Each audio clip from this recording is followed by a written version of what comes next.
No, never say never. But it's been very interesting to look at some of the polls. I mean, I've been following Nate Silver, I'm sure as you have, and Sam Wang, and over at Princeton and others that are the aggregators of polls. Whereas, of course, everybody reports on the one outlier poll that says, ooh, it's narrowing, it's narrowing, it's narrowing. But, overall, it's probably not 16, and it's probably not 2 points. It's probably closer to 8 or 9 points.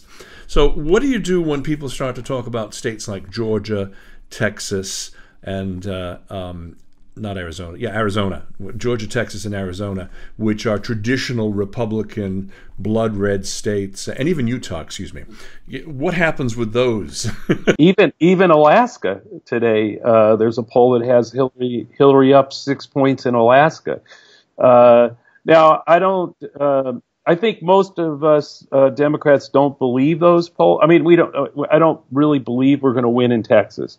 But it is significant that Trump only has a 3-point lead in Texas, not in one poll, but 2 or 3 polls. And they're not partisan polls. I mean, one poll, the University of Houston, which has no axe to grind, it's an academic, it has him up by 3. And these are the same polls that had Romney up by 16 or 18 in 2012. So I think it's significant. I think she actually does have a chance. Democrats have a chance to win in Arizona. I think that one is real. It's significant enough that I think we could. And the Hispanic population, you can see the demographics there that make it potentially possible.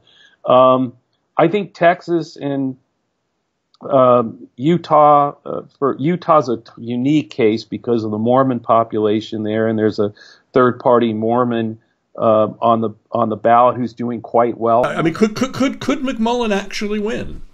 Yes, he could. It's like, I think the last poll I saw there today, this morning, was something like 32 for Trump, 30 for Evan McMullen, and I think Hillary was in the 20, mid to high 20s. But there's a 3-way race there. I think he could win that. Has a third-party candidate ever taken a state? Oh yeah, Wallace, of course. Wallace have. That's happened, but I mean, it wouldn't. Utah's votes, I mean, Democrats have allocated those electoral votes to the Republicans anyway. So, I mean, if he does win them, it doesn't really change the dynamic.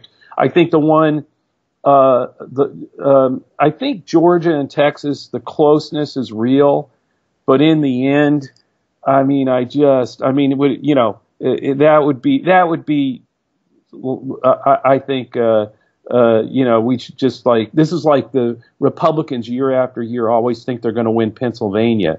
Every 4 years, they always think they're going to win Pennsylvania. It never happens.